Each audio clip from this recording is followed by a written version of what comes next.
أعوذ بالله من الشيطان الرجيم.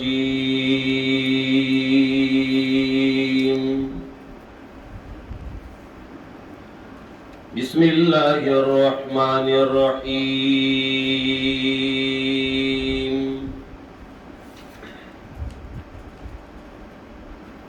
يا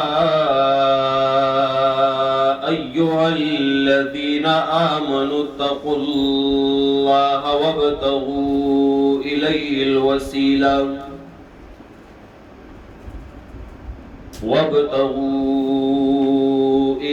الوسيلة وجاهدوا في سبيله لعلكم تفلحون. إن الذين كفروا لو أن لهم ما في الأرض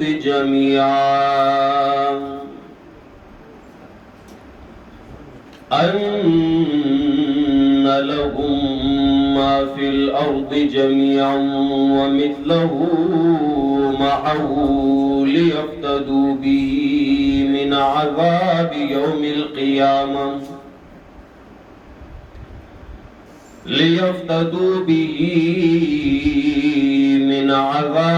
يوم القيامة ما تقبل منهم ولهم عذاب أليم.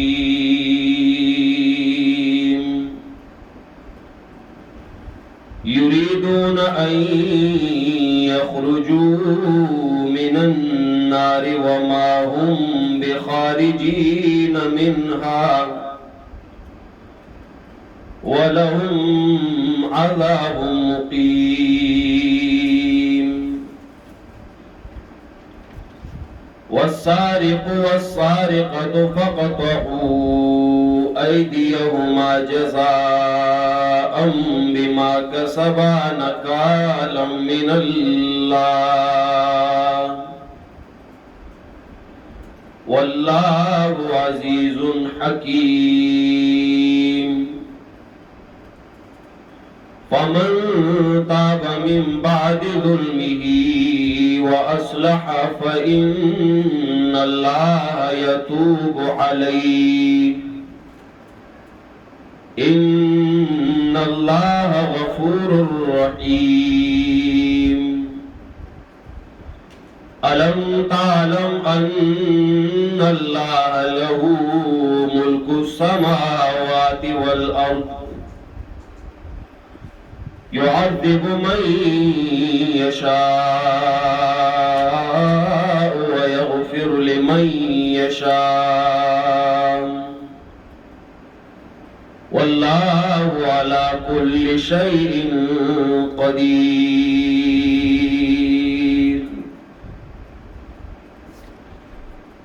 مقصد سورة المائدہ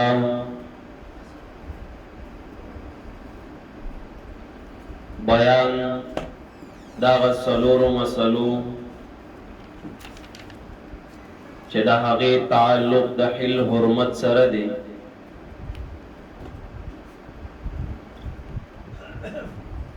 تحریمات اللہ،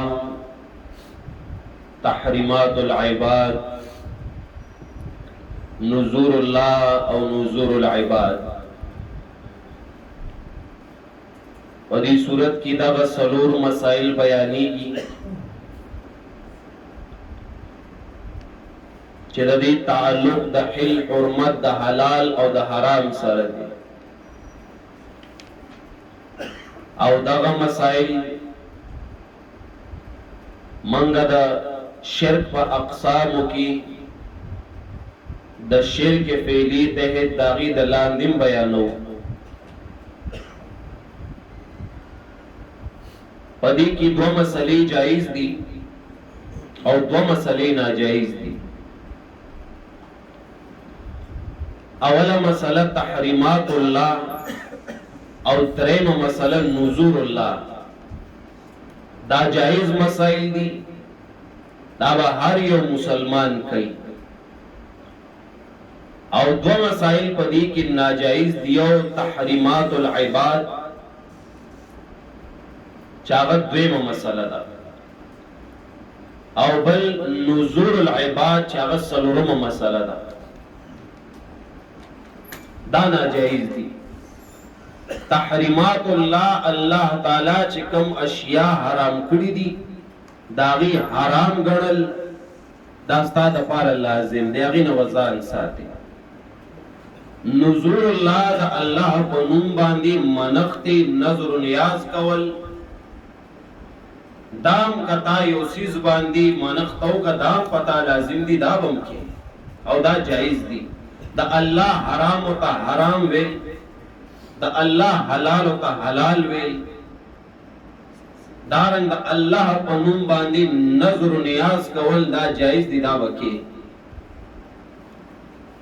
او د دې مقابل کې دو مسائل نور دي یو تحریمات العباد هغه چې بندگانو اشیاء حرام کړی دي او بل نزور العباد د بندگانو په نوم باندې منښت او نظر نیاز کول د الله د نوم نه بغیر د بنده په نوم باندې یو شی حلال ول حرام ول دغه په خلی باندې یو شی حلال او حرام ګڼل دانا جائز دی دا شرک دی په دین کې را باندې کی د بنده په نوم باندې منښت منل نظر نیاز کول دام د شرک په زمره کې راځي الله رب کریم سره حصدار جوړیږي دا بم نه کوي نو په دغه صورت کې دغه سلور مسائل اصل دي دا اصل بیانې او دا نوري مسئلے بیا د دې تعبیر دي چار چاپیر دین چورديږي محور مقصد دعوت د صورت دا سلور مسائل دي صورت پلس او ابواب تقسیم دي رومنه باب 15 آیتونو چاغتا است مولانا صاحب خ تفصیلا وضاحتا بیان کړی دي باغ 15 آیتونو کې دغه مسائل بار بار بیانو چې کوم اصل مقصدی مسائل دي د صورت بیا دویم باب د آیت نمبر 6 نه تر آیت نمبر 11 پوری پاغي کی امور مصلحه للتثبت للمبلغ دا مسله د ګیډې سره تړلې مسله ده آسان نه ده دې لپاره به امور مصلحه منځونه دارن مالی صدقه جانی صدقه دا به ډیر کې چې الله ستا امدادو کتاب مضبوط کی بیا دریم بابو دا آیت نمبر 12 نه تر آیت نمبر 19 پوری او سلورم باب دا آیت نمبر 20 نه تر آیت نمبر 26 پوری پنځم باب تاسو شروع شوه دی دا آیت نمبر 27 نه تر کوم ځای چې ما تلاوت وکړو په دې پنځم باب کې جزاء الظالم عن نهي عن الرحمه ذکر کړي د ظالم د سزا او د جزا بیان چاغت الله رب کریم د رحمت نه بهر کیدل دي داغي بیان دی او باغی باندې تاسو وکړئ د چې واقع راوړ او د چا د حضرت آدم علیه السلام د دو زامنو حابیل او قابیل چې یو ظالم او بل مظلوم نو ظالم قتل کو د خپل رور الله د رحمت نه بهر شه او چې یو تن قتل کوي په قتل باندې الله رب کریم هغه د خپل رحمت نه بهر کوي لری کوي او چې یو کس د الله رب کریم انم یاد الله رب کریم څخه څوک شریک کی نو تخپل سوچو کداغي بصور لوی سزا ای تاسو واقع مولستو بیا ور پسې الله رب کریم عام حکم د دې واقع بیان په آیت نمبر 31 کې آیت نمبر 32 کې او بیا دا هغه خلکو چې سو قتل کې داکی کې داغي بیان کړو په 33 کې او 34 کې ترغیب توبې ته تر دې ځای تاسو در شوي دي اوس نننی سبق کې آیت نمبر 35 15 دیرشم د دې ځای نه ما تلاوت کو د باب اخره پوری نننی سبق آیت نمبر 35 کې الله رب کریم ترغیب ورکي ال الاعمال الصالحه نیک اعمال طرف الله رب کریم ترغیب ورکی، شوق پیدا کی چې نیک اعمال وکړي. ورسره دویمه خبره په آیت کې د یهودو او دارنګ د نصرانیانو د یوې باطل عقیدې تردید هم کوي چې هغه عقیده د وسیله ده چې هغې به خپل مشران وسیله کو چې موږ ته د نیکو اعمالو څه ضرورت، زموږ مشران شته که نه، موږ به د هغې لمنه نیسو او هغې به موږ جنت ته داخلوي. نو په دې یو آیت کې د څو خبرو بیان دی؟ د دوو خبرو. اوله خبره ترغیب اعمال صالحو ته، نیک اعمالو کوي. دویمه خبره د یهودو د باطل طریقې د هغې د باطل عقیدې تردید دی. دا دوه خبرې دي اصل په دې آیت کې، ترغیب اعمال صالحو ته او د یهودو د باطل عقیدې تردید د هغې رد. اسې ربط د ما سبق سره څه جوړېږي چې وروسته د قتل و قتال د ډاکوانو بیان یې وکړو، د هغې د سزا بیان یې وکړو او اچانک ترغیب اعمال صالحو له ورکوي. نو ربط د دې دا شه د مخکې سره چې مخکې الله رب کریم د هغه اعمالو بیان وکړو چې په هغې سره انسان د الله د رحمت نه بهر کېږي او د الله په غضب کې دننه کېږي. وروسته د کومو اعمالو بیان هغه اعمال چې په هغې سره انسان د الله د رحمت نه بهر کېږي، د الله د غضب مستحق ګرځي. اوس دلته د هغه اعمالو بیان دی چې انسان په دې اعمالو سره د الله د غضب نه بچ کېږي او د الله په رحمت کې دننه کېږي. نو دې وجې نه ترغیب ورکړه اعمال صالحو ته. آیت کې دوه خبرې وي، کمې ترغیب الی الاعمال الصالحه او دویم د یهودو د باطل عقیدې تردید.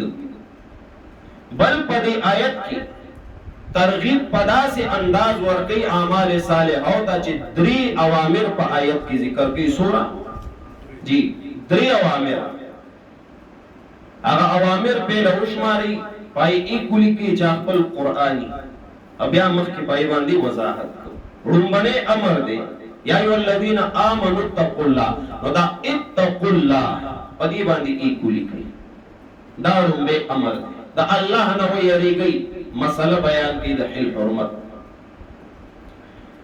دویم امر وابتغوا الیه الوسیله، وابتغوا الیه الوسیله په دې دولی کوي، الله ته د نزدېکت د قربت ذریعہ حاصل کوي ولټوي. دوشو دریم وجاهدوا فی سبیله، وجاهدوا فی سبیله په دې تینو لیکي، دا دریم امر دی د الله په لاره کې جهاد وکړي. نو ثمره الله صدر کې لعلکم تفلحون، تاسو په دنیا او آخرت کې کامیاب شئ. یا ایها الذین آمنوا، یا ایها الذین او هغه کسانو آمنو چې ایمان مراوړي. آمنو کی اشاره تاسو ته مولانا صاحب خو تفصیلا ویلي چې اشاره په آمنو او په کفرو کې څه کیږي د صورت مقصد ته. نو کوم خلکو ته خطاب کوي؟ هغه خلکو ته چې ایمان راوړي دي د صورت په مقصد باندې. نو سوې ورته اتقوا الله، ويریږئ د الله نه. وابتغوا او ولټوئ، وابتغوا او ولټوئ الیه دی الله ته الوسیله، سبب د نزدېکت، الوسیله سبب د قربت. وجاهدوا او جهاد کوي فی سبیله پلار د الله، د الله پلار کې. وجاهدوا فی سبیله او جهاد کوي د الله پلار کې. لعلکم تفلحون، خامخا تاسو به کامیاب شئ. لعلکم تفلحون، خامخا تاسو به کامیاب شئ. یا ایها الذین آمنوا او هغه کسانو آمنو چې تاسو ایمان راوړې په مقصد د صورت باندې. د صورت مقصد څه شی دی؟ تحریمات الله، تحریمات العباد، نذور الله او نذور العباد. نو او منون کو د دې مسلو چې د الله حلال ته حلال وای، د الله حرام ته حرام وای، د الله په نوم باندې تاسو منښت نظر نیاز کوئ. او مؤمنانو چې تاسو د بندګانو د حلال او حرام نه ځان ساتئ، د بندګانو په نوم باندې د منښت نظر نیاز نه ځان ساتئ. تاسو ته الله رب کریم خطاب کوي. چا دا مسائل منلي؟ ټول منلي دي کنه؟ الحمدلله. ګویا کې خطاب مونږ ته کوي. دیو جنا عبد الله ابن مسعود رضی الله عنه فرمایي، هغه وی چې کلم په قران کریم کې دا الفاظ راشي، مومنانو له ایمان والو له پکار دادي چې دوی بالکل توجه کی. دې سره کی توجه ذات کې نشي ویلې، ځکه یو کس په توجه ډیر مشهور شوی دی، چرته وینو سړی له خندا ورشي. تو ایمان والو له ډیر زیات توجه پکار دی دا ټیم. ولی الله رب کریم دوی ته سویل غواړي. ایمان والا یو کنا الحمدلله بحمد الله. توجه پکار دی منګلا چې الله مونږ ته سوي. یا ایها الذین آمنو، او مومنانو اتقوا الله، او یریږئ د الله نه. اتقوا الله، اتقاء د الله نه یریدو ته وي.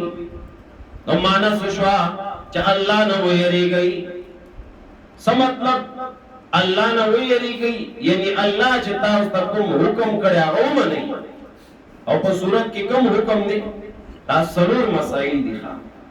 نو گویا کې الله فرمایي اتقوا الله. تاسو ته مولانا سی ویلیو بیا به مخکې وایي درته چې په دې صورت کې اتقوا الله دا لفظ بار بار راوړي چې الله نه ویریږي، الله نه ویریږي، الله نه ویریږي، الله نه ویریږي. ځکه دې کې د خېټې مسله ده، او د خېټې په مسله کې هر یو سړی خوېدي شي.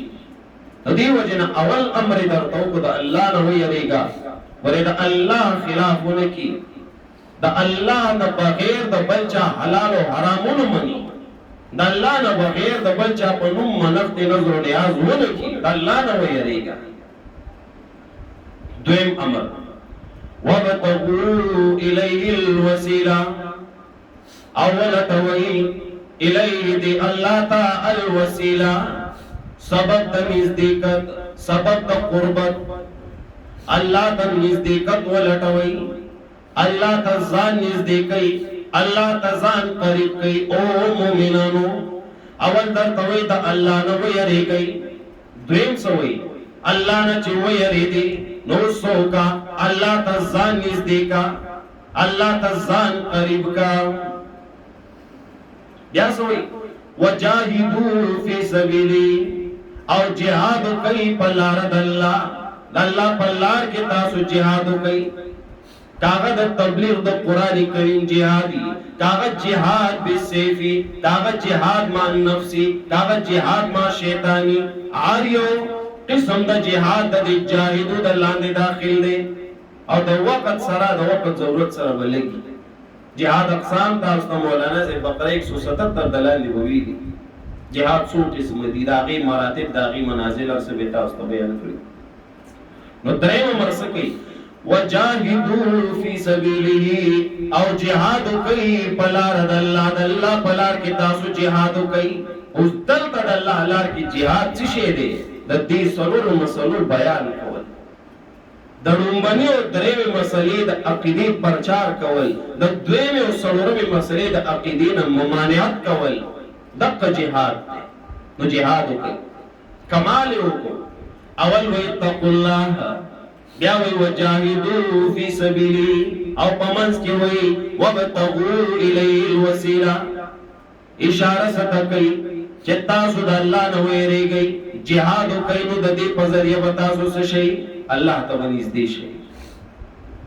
وابتغوا الیه الوسیله. په دې پورا آیت کې د دې یو ټکی لږ وضاحت پکار دی. الوسیله چې وسیله څه شی دی؟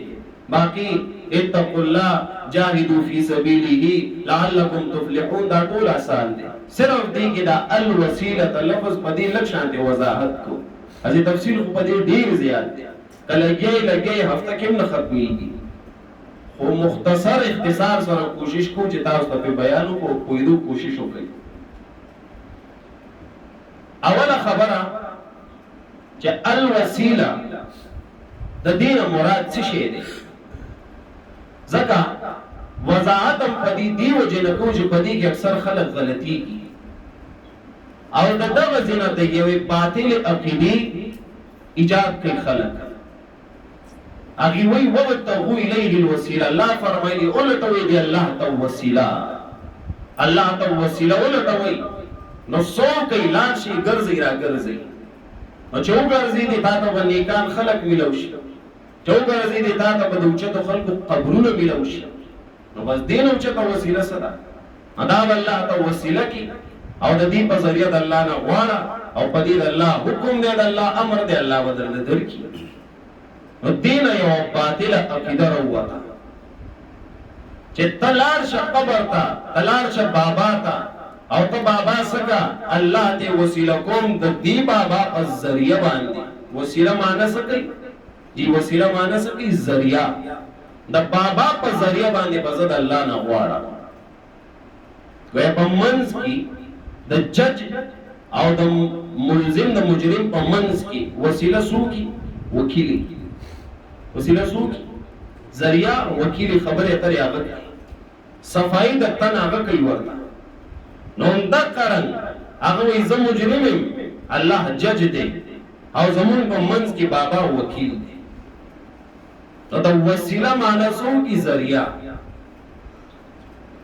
په تفسیر ماجدی کې مولانا عبدالماجد دریابادی، تفسیر ماجدی د مولانا عبدالماجد دریابادی رحمت الله علیه تفسیر دی.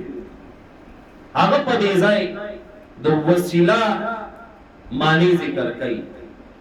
هغه وایي چې کوم خلق غلط شوی دي په وسیله کې او دی وایي چې وسیله دې ته وایي چې د بابا د پیغمبر د نیک سړي په ذریعہ باندې وغواړوي، دي د وځي کې د وسیلې په معنی کې غلط شوی دي.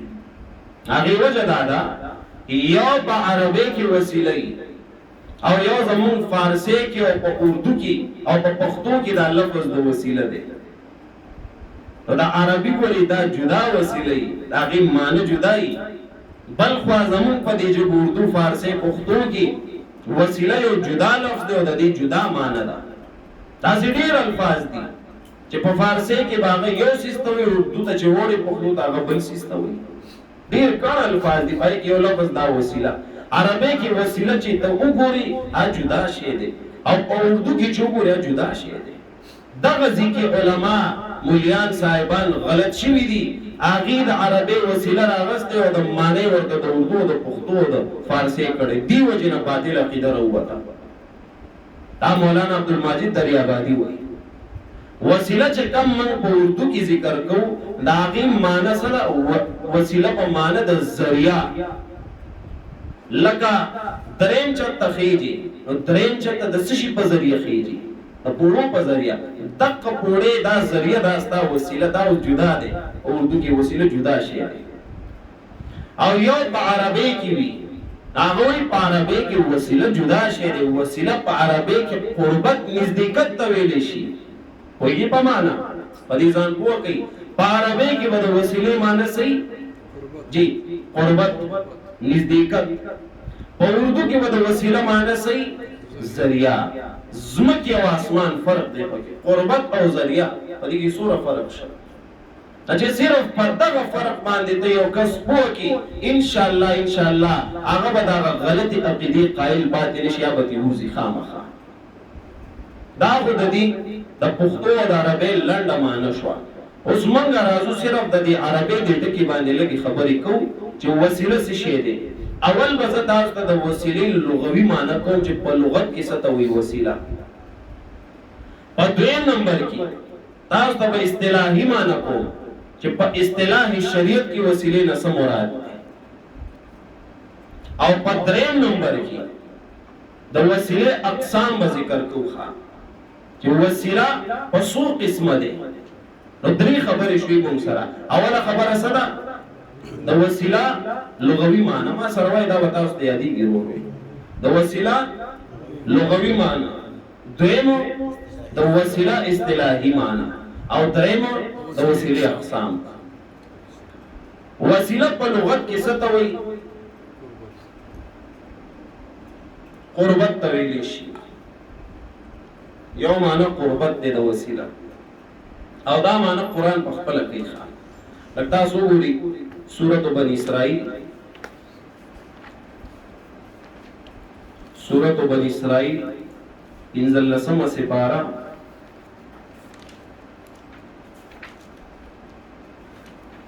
آیت نمبر 57 سورۃ بنی اسرائیل 15 سپارہ 17 نمبر سورۃ. لیفٹ سائڈ ته ګوري سورۃ نمبر سړی وي بیا واسال 17 نمبر سورۃ 17 آیت نمبر 57.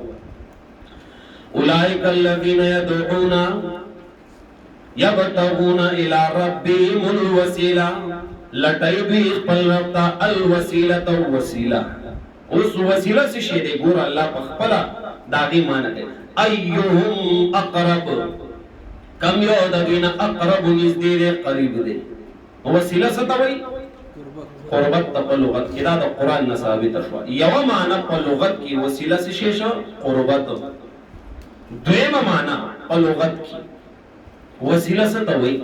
اذان به تاسو چې کله مؤذن صاحب اذان وکړي او چې اذان ختم کړي، هغې پسې مونږ یو دعا وایو.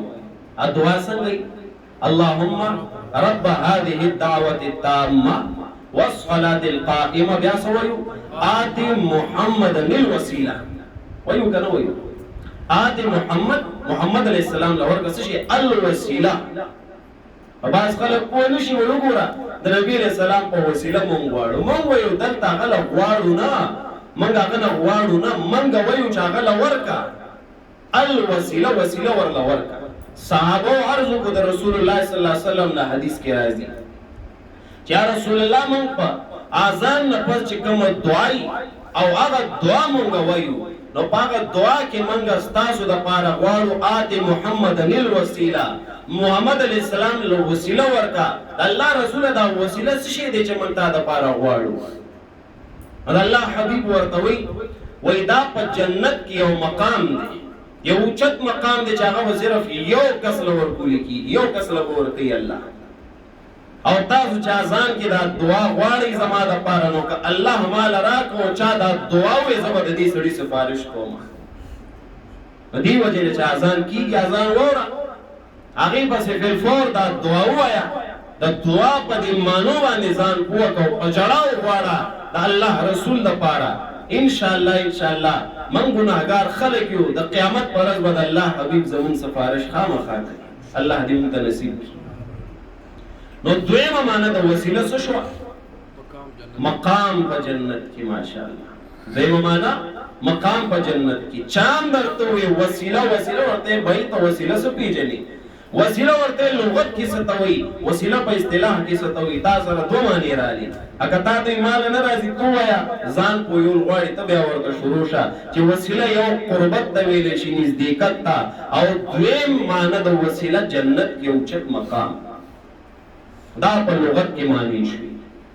اوس دویمه خبرې ته راشي، وسیله په اصطلاح شریعت کې څه ته وایي؟ په دین اسلام کې د وسیلې نه مراد څه شی دی؟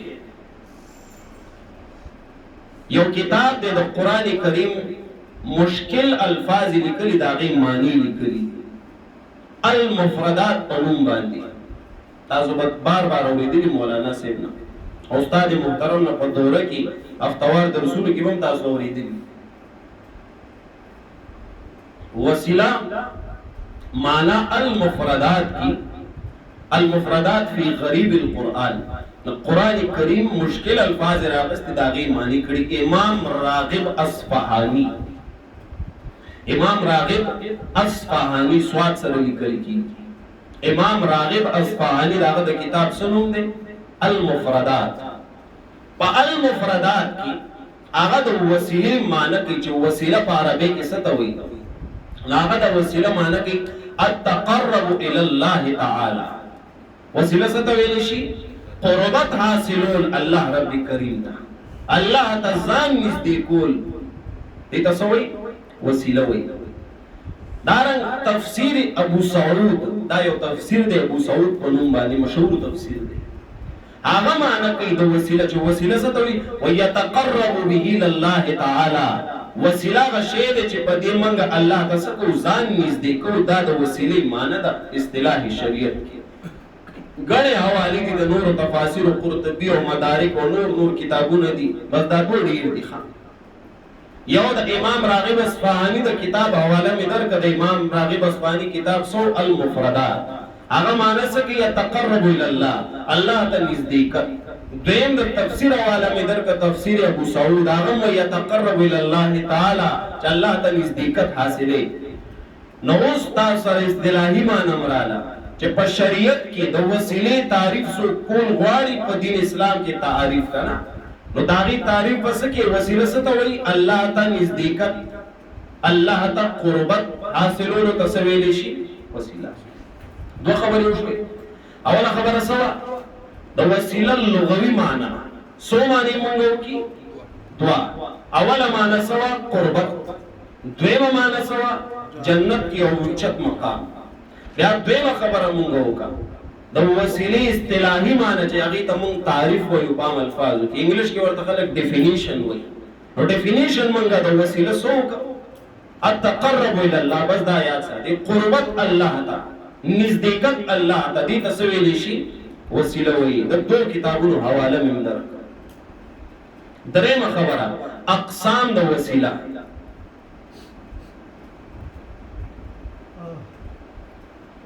درېمه خبره سره اقسام د وسیله وسیله دوه قسمونه دي یو ته ویل شي وسیله شرعي وسیله شرعي دویم قسم دی وسیله غیر شرعي یو وسیله شرعیه شریعت کې چې کوم وسیله ده چې کوم موږ ته ثابت دي دا قسم دی صحیح قسم دیتا صحیح وسیله ویل شي دویم قسم ماسوي وسیله غیر شرعي چې شریعت کې نشتا خلکو بس د ځان نه ایجاد کړي او وسیله د یو عقیده ده او هغه چلیږي زموږ په معاشره کې کلمه گو مسلمانان د هغه غیر مدلل عقیده قائل دي چې دلیل کې نشتا نو وسیله شرعي او وسیله غیر شرعي دا سره که څوک بحث کوي ته ورته سوای چې دا د وسیله درته یو د لغوي او اصطلاحي معنی ته پوسو دا د معاشري ضرورت دی نمون قرآن د بحث د پاره زده کو منګه عقیده دا چې د خلکو عقیده او اعمال اصلاح پیو بیا هم د خلک راضي مقابله د پاره دا jihad څه د پاره دی دغه jihad دی کنه اوکې او تن راضي استعمال ګل خرابول غواړي غلط عقیده پیراول غواړي ملګری په ځونه کول غواړي تبه راګیره به خامخه او رسول الله صلی الله علیه وسلم داسې کړی دي نصرانیانو يهوديانو سره ګڼې مناظرې کړې دي نو کتا ته وی وسیله تو ورته اول د وسیلې لغت او اصطلاح کې معنی وکا نو ورزي ورله خدا ګوري تش دخلی ویو دلیل چرته لیدل یو ضعیف حدیث ناغه ورالي تاسو سره بحث کړي تو ورنول دا تاسو کدا ورته بیا ورته د وسیلې اقسام وایا اقسام څه شي دي اقسام ورله نو ورزي اي خو یو وسیله بالزوات الفاضله قائل بس دغه ورته یادي مطلب ورته سوي د وسیلې دوه قسمونه دي لومبه قسم څه شي دي وسیله شرعیه دویم وسیله غیر شرعیه وسیله شرعیه دا درې قسمونه دي د دې ښه دا ولیکو په دریو طریقو باندې په شریعت کې چې من کوم قربت الله ته حاصلو دا په څو طریقو دي جی په څو طریقو دي دریو طریقو باندې باقي کې اول دي وسیله بالاعمال الصالحه وسیله بالاعمال الصالحه پنه کو اعمال باندې الله رب کریم ته ځان نږدې کول او دا د ټولو لوچته وسیله ده دینه یو بل لوچته وسیله شته بعد کی ذکر کوم نیک عمل وکا او د نیک عمل په ذریعہ الله ته ځان نږدې کا. د قران کریم غن آیتونه دی په دي او ټیم شو کې مو سره کم دی، صرف یو حدیث په درته یم د بخاری شریف. په صحیح بخاری شریف کې یو حدیث دی د اصحاب غار حدیث دی. درې تنانو اغي روانو یو غار ته ننوتل او هغه ټیم کې طوفان و غیره د برنا ګټه را پریوته د غار خولې مکمل ورته بند دا درې ونه تغییر شو. بای زبرد دا مون لړو ختم شو سو د بچاو سلاره نشتا ناغي وی راځه یو لاره خوشته کړه من الله رب کریم د خپل نیک اعمال پیش والله دا عمل کما ستا په ذریعہ کړي ستا د پاره ما کړي ستا د رضا د پاره د دې په ذریعہ ما خلاص کا نیک اعمال خوشته چرته چې د امید لاره ختم شي ال د بیا د امید لاره شروع کی یا رسول دی د الله ذات چرته چې امیدونه دي ختم شي کنه د دنیا والو موږ دنیا کې امیدونه دي دا وځای نه بیا یو بل سټیپ ته شروع کیږي چې هغه امید د الله او چې دا تاسو ساتلو ته بیا ګوره دا یو مشکل بني دا یو مصیبت بني چې الله تعالی دا غینه بهر نکي.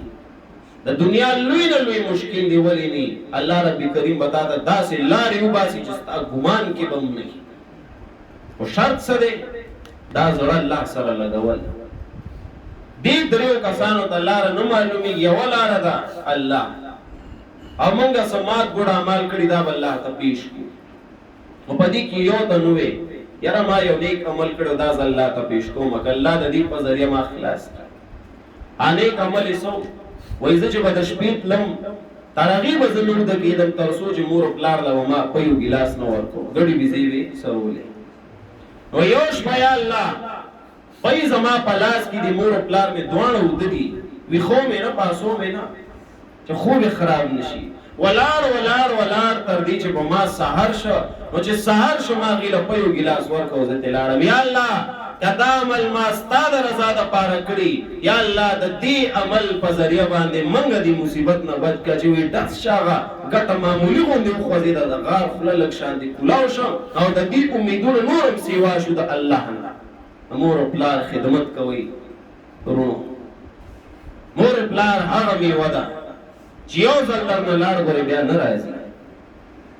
الکان چې کوم ځوانان دي جنکې دي د مور پلار خدمت کوي او دا بتا ته ال پته لګي چې کله په خپل مور یا پلار شي او چې کوم سړی د مور او د پلار خدمت کوي ور قرآن می مخه ته دی دنیا کې دا یو مشکل ومني چې الله رب کریم دا سړی په گیر کې دا وباسي د هر زینا د مور پلار د واغانې اخلي متا صبر سوره غټ مصیبت نه الله بهر کا ځا دغه یو عمل پیش کړ بل پکې وي چې ما یو نیک عمل کړو ګور د الله ته پیش کوم یا الله زمالدار سړی یو ځل ما پسې یو خزر رااله چې پیسو ضرورت دی مال پیسې را ما ته مطالبه کړه د بد فعلې غاړه کې خود مجبورې د وځي او چې زور نږدې شوم ما ته وې د الله نه وېریږي زتا نه غواړم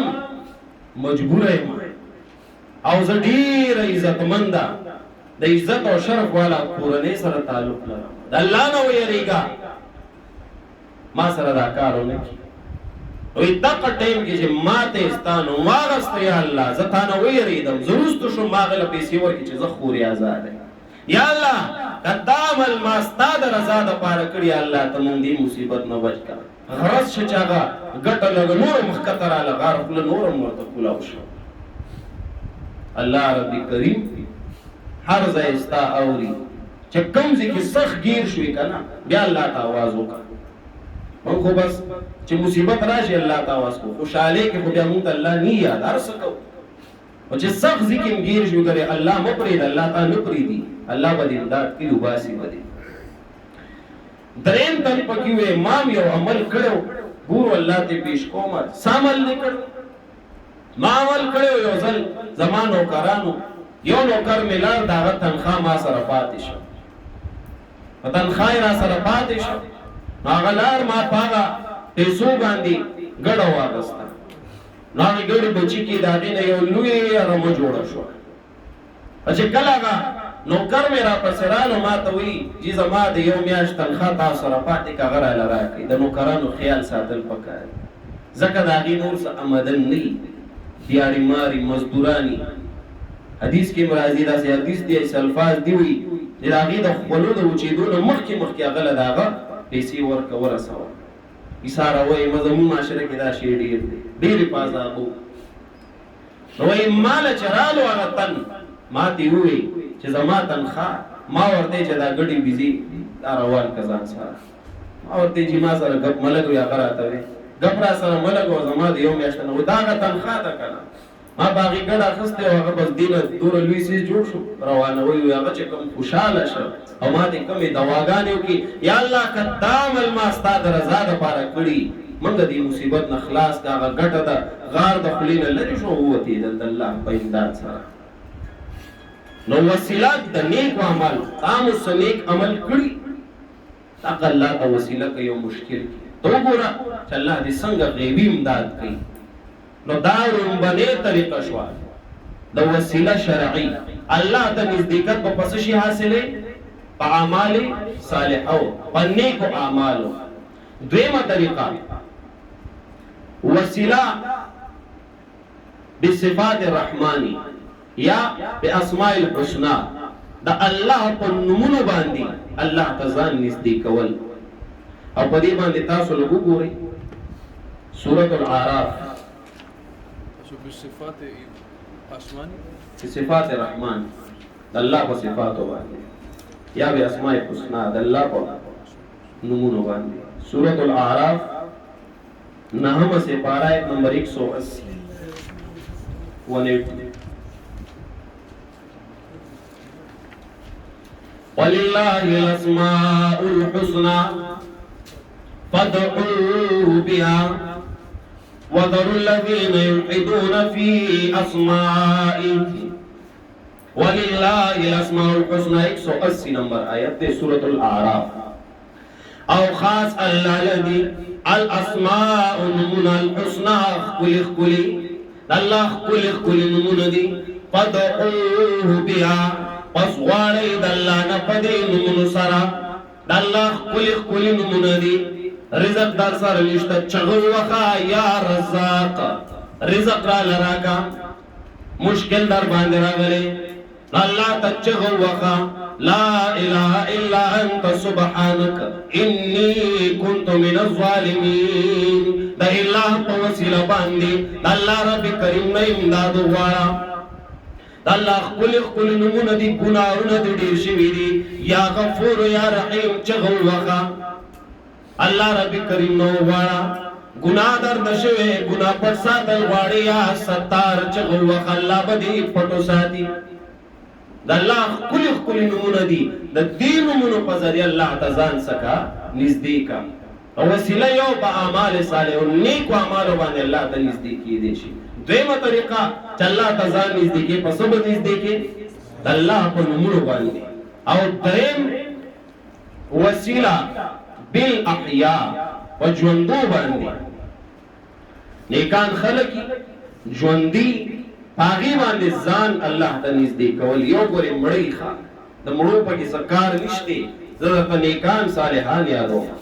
سورۃ النساء وګورئ آیت نمبر 64 وسیله بالاحیاء په ژوندو باندې وسیله الله په دې په خپل حکم کوي. ښه سورۃ النساء 5 سپاره آیت نمبر 64 سورۃ النساء 5 سپارہ آیت نمبر 64 نمبر آیت. وما ارسلنا من رسول الا ليطاع باذن الله وما ارسلنا او من لګلی من رسول هیڅ یو پیغمبر الا ليطاع باذن الله مگر دې د پاره چې تا دکړې شي د الله دې د پاره چې تا دکړې شي دا په حکم د الله. من هر یو پیغمبر چرا لګلې په هر یو وخت کې هغه دې د پاره چې دا اطاعت وشي د الله په حکم باندې دا پیغمبر مونږ منو خپل پیغمبر. بیا الله رب کریم فرمایي ولو انهم اذ ظلموا انفسهم. دلته د منافقانو بیان دی، بشر یو منافق او تاسو لسته په دې ځای کې چاغیر یو غلطی شوی نو الله فرمای ولو انهم اذ ظلموا او کچر یقینا دوی کله چې ظلم کړو انفسهم په خپل ځانونو، کله چې دې زیاتې کړو دې خلکو جاءوکا داراغلیو تا فاستغفر الله پس بخن غفتو دوی دلانا واستغفر لهم الرسول او بخن غفتو دوی دا پار پیغمبر لوجد الله تواب الرحیم خام دلگو دوی اللہ لتوب قبل ان کے مہربان واستغفر لهم الرسول محمد رسول اللہ صلی اللہ علیہ وسلم جوندے دا وقت اللہ رب کریم ورتوی واستغفر لهم الرسول او بخن غفتے وی دوی دا پارا پیغمبر علیہ السلام پیغمبر جوندے دے کاغ وردت دعا غفتے وی ناغت پا ذریعے وسیلہ حاصلونو دی سوی اللہ رب کریم لوجد اللہ تواب الرحیم خامندر بو دوی اللہ توبہ قبل ان کے مہربان اللہ وزان تا نزدیک کرو نو وسیلہ بالاحیاء دا دری وسیلے جائز دی ستاخ وقت جب کم یو تا نزدیکت حاصلون غواری یوزن رسول اللہ صلی اللہ علیہ وسلم پا منبر اولاد یو صحابی رالوی یا رسول یو بدو رالوی یا رسول اللہ گرمی دیر سخت دا دعاو کئی چا اللہ خیر باران نبی کریم دعاو کو اللہ باران خیر شروع کو و چکلا محمد رسول اللہ صلی اللہ علیہ وسلم وفات شا دا دنیا نا لڑو پاس خلق کوئی وہ یرا دا وفات ٹکے مو آیا چکر کمزی کی من بیانو کو مسجد کی انوی زائی کی وی دا وفات ٹکے رسول اللہ صلی اللہ علیہ وسلم دا پارا میں استعمالو من وی ولی ولی استعمالو وی بیادوی دا خلو سو وی وی چک پردے ہوگا پردے ہوگا نو من ورطی دا پردہ ولی دا ادب تکی دے سو یا تو بیا چې د تبوزو کو جرا پرده سوق کوي وی خزا پرده سوق کوي خزا دا تابع د بیو کو کما به د بیو کو د الله د رسول قران کریم وای د رسول الله صلی الله علیه وسلم بارکی په سورۃ آل عمران کی آیت نمبر 142 کی تاسو ولستو وما محمد الا رسول قد خلت من قبله الرسل افئن ماتا او قتل انقلبتم ماتا او قتل اللہ وی ماتا کمرشی مرگ پراشی او قتل یا وجلشی اللہ رب کریم ماتا تکی روڑے ولی بیادبی دا قرآن بیادبی کی دا رسول اللہ صلی اللہ علیہ وسلم وینا خو اللہ دے اللہ ورطویل شکنا من ویو جو امتی ورطویل دے من کان یعبد محمدا فإنا محمدا قد مات ابو بکر صدیق رضی اللہ عنہ در رسول اللہ صلی اللہ علیہ وسلم کو وفات چکلا عمر فاروق بے خودش ادا الفاظ تو بردا دا چاہ دی ابو بکر صدیق کوئی من کان یعبد محمدا فإنا محمدا قد مات اغم ماتا وی ماتا وفات تکی پیغمبر دا استعمالون دا بیادبی نه دا البته دا پرده ټکی استعمالول بیادبی ده نو رسول الله صلی الله علیه وسلم چې کله وفات شو نو حضرت عمر فاروق رضی الله عنه لار د رسول الله صلی الله علیه وسلم تر پسې ترې سوکو حضرت عباس رضی الله عنه هغه راوستو دعا غواړي چې الله باران هغه راوستو نو اوس که د رسول الله صلی الله علیه وسلم وسیله د مرګ نه بعد هم جایز وي عمر فاروق ولې نتلو دا تاسو کو ولې حضرت عباس راولي وګورئ زما په خبره دا درې طریقې دي د وسیلې د قربت چې هغه شرعي وسیله کې راځي دا درې ونه جایز دي چې کوم استاخو خې کولای شي او دویم قسم دی غیر شرعي په دې له غونډې بیان کو وس ختموخه تنګي کې دویم قسم څه شي وسیله غیر شرعي هغه وسیله چې هغه په شریعت کې نشته شریعت نه بار دی هغه څه شي دی الوسیله بالاموال وسيلة بالأموال الوسيلة بالأموال عند القبور وسيلة نزدیکت حاصلول بالأموال عمر سرا عند القبور قبرون سخا او دغی وسیلیتا استشفاء عند القبر عموی قبر سخا شفاعت طلب کول قبرون تطلل او التدا شفاعت طلب کول دا لومبنی قسم دی د وسیله غیر شرعي وسیله بالاموات عند القبور یا استشفاء عند القبر دی توي او دویم دی الوسیله بالزوات الفاضله وسیله بالزوات الفاضله نزدېکت حاصلول بالزوات په هغه ذات په هغه شخصیات الفاضله اوچت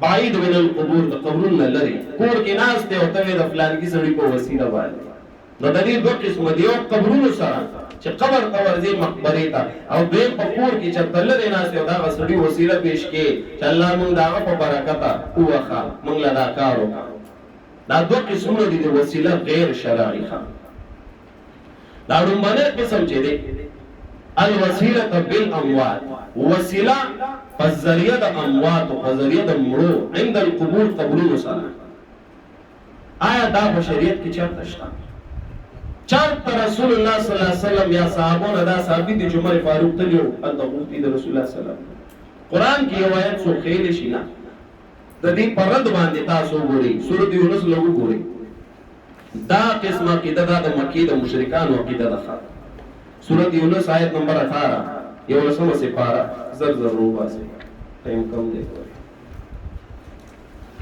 سورۃ یونس آیت نمبر 18 پارہ نمبر 11 لسم نمبر سورۃ وَيَعْبُدُونَ مِن دُونِ اللَّهِ او عبادت کئی دا مشرکان بغیر اللہ نا ما دا غچا لا یضرهم ولا ينفعهم نہ نقصان دا فکول شدوینا او نہ فائدہ ورکول شدویتا عبادتی کئی سوئی وَيَقُولُونَ او ویدوی هَؤُلَاءِ شفاعاؤنا عند اللہ دلات منات عزات عقل داغی جسول ورزی داغی چکمی جسی جوڑی کڑوی آغی لورزی او خلق بورتا ویر صحابہ کرامو چه دا دوی عبادت دولی کوئی دی بوئی نانا من دا دی عبادت نکو چه عبادت نکے نسشے کوئی نو دی بوئی یقولون هؤلاء شفاعنا عند اللہ ویل بدوی دا حضرات سفارشیان دی زمونگ اللہ سخا زمونگ شفاعت کی اللہ سخا کوئی گی پا خبرہ آئی با جسول ورطلل آئی با بوتانو نورطلل داغی عقیدت داوہ چو روحون پاگی کی رازی آگے با اولانو تطلل نن سبا خلق املاس تو لزی وی دلتا مروح رازی بابا روح دیا اوری زمون سوال پیش کی لک سورت الزمر ہو رہی یزدہ آخری آیت دے خان سورت الزمر پارا نمبر 24 پارا نمبر 23 سورۃ الزمر پارا نمبر 23 یو کم سلویخ نمبر سورت دے 39 او آیت دے 3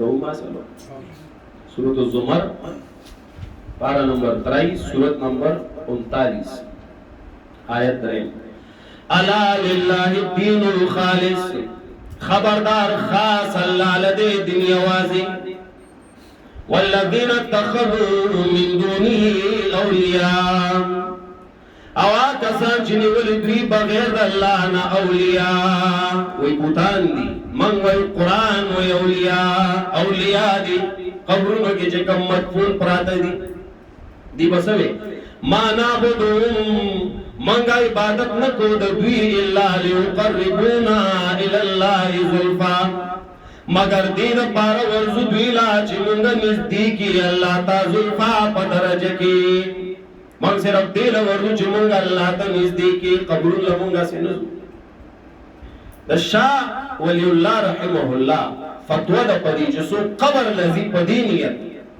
چاہا زمان سفارشو کی آغا ما نزدیکی اللہ تا ناغوی من ذهب الى بلدة اجمیر او الى قبر مسعود سالار غازی لأجل حاجة يطلبها فقد ثم اثم اکبر من القتل والزنا شاہ ولی اللہ تفہیمات الہیہ کی فرمائی من ذهب الى بلدة اجمیر سوچ اجمیر خار تلارو او الى سالار او الى قبر سالار مسعود غازی یا د مسعود غازی سالار مسعود غازی دا یو لوی سړی تیر شوی یا دا قبر الذی لاجل حاجت دوجه د یو حاجتنا یطلب حاجت التغ قبر سقو غواړي فقد ثمن پتاقیق سره گناہ جوړ کا اثمن یو گناہ اکبر من القتل والزنا دا سی گناہ چې د قتل او د زنا نم ډیر لوی گناہ ده د قتل نم د زنا نم لوی گناہ څه شي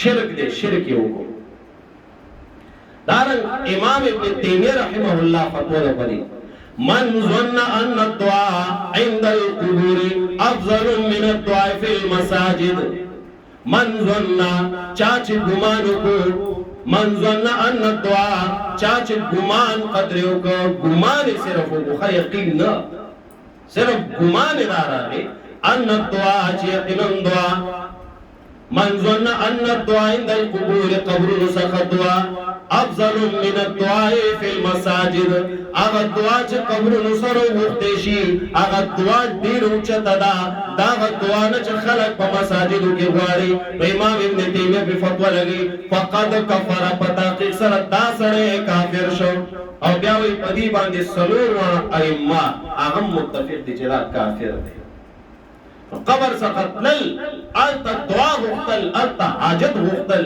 د قران نه غلط ده قران په رد کوي اي سره سره د امت چې کوم لوی علما دي هغه د تردید کړي دي قبر څخه استشفاء د قبر شرکیه کفریه عقیده ده قبر څخه غختل شرک دی او قبر نه غیر غختل دا په درجه اوله سره شرک دی چې قبر څخه غواړي شرک چې قبر نه بعید غواړي دام شرک نو د دوه قسمه د وسیله غیر شرعي تردید شو یو کم یو وسیله شرعیه غیر شرعیه کم یو عند القبور بالاموات عند القبور یا استشفاء عند القبر دام ناجائز او دویم قسم کم یو الوسیله بالذوات الفاضله یا الله د فلان کی په برکت مال راکې یا الله د فلان کی په برکت د فلان کې نشته دا د قرآن دا د حدیث دا د صحابو د عقاید خلاف دا په وسیله باندې سبحانه ان شاء الله بیا چې استاد محترم مولانا ابوبکر سے بهترین انداز کې بدل طبيعت د دین مسلې بیان موږ کوشش وکړو هغه رنګونه کړی شو هغه د تدبیر خو کې ان شاء الله یا ایها الذين امنوا او مؤمنانو اتقوا الله ويرجوا دلنا وابتغوا اليه الوسيله او لټوي دی الله تعالی وسیلتا سبب د نزدېکت اوس وسیلو پیجن سبب د نزدېکت ورغو لټوي وسیله ما مانو ک نزدېکت قربت دا ما کوم مانو ک لغوي معنی مې کو اصطلاحي مې مو دا د دوانو دغه معنی دي ښا وجاهدوا فی سبیله او جهاد کوي پلار د الله جهاد کوي د دې مسلې بیان کوي خلق ته دا زمون جهاد دی په وخت وجاهدهم به جهادا کبیره قران لوی جهاد دی چې دا دې کلو کو سمجي لعلکم تفلحون خامخا تاسو به کامیاب شئ کامیابی به است الله رضا کامیابی به پای باندې بیا ته روان شو چې دا درې اوامر دي کومنلو ان الذين كفروا لو ان لهم ما في الارض جميعا ومثله معه لافتدوا به من عذاب يوم القيامه ما تقبل منهم بدي آیت کې بیا تردید دي د خلکو چې اوس ماغي وي وسیله د زوات او وسیله د اموات شته الله رب کریم به رد کوي چې د قیامت پورز کې د زمکه نه تاسو د سر زر سپین زر هر سره وباسي او هغه تاسو وسیله کې پیش کوي هغه نه قبلې کې دنیا کې د مړې سوال وس قبول شي اجه مړې سوال وکړه درته په دې آیت باندې اکتفا وکړو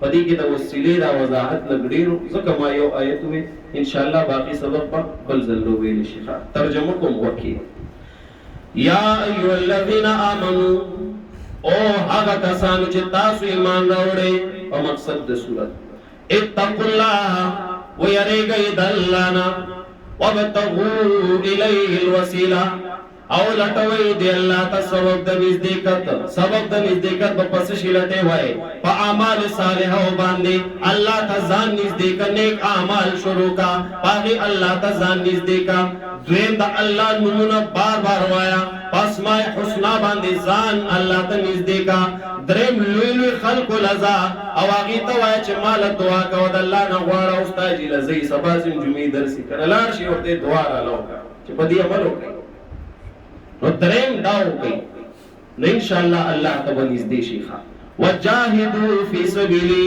او جهاد کوي په لار د الله لعلکم تفلحون خامخا تاسو به کامیاب شئ واخر دعوانا ان الحمد لله رب العالمین سبق خود دوباره نہ وایي کنه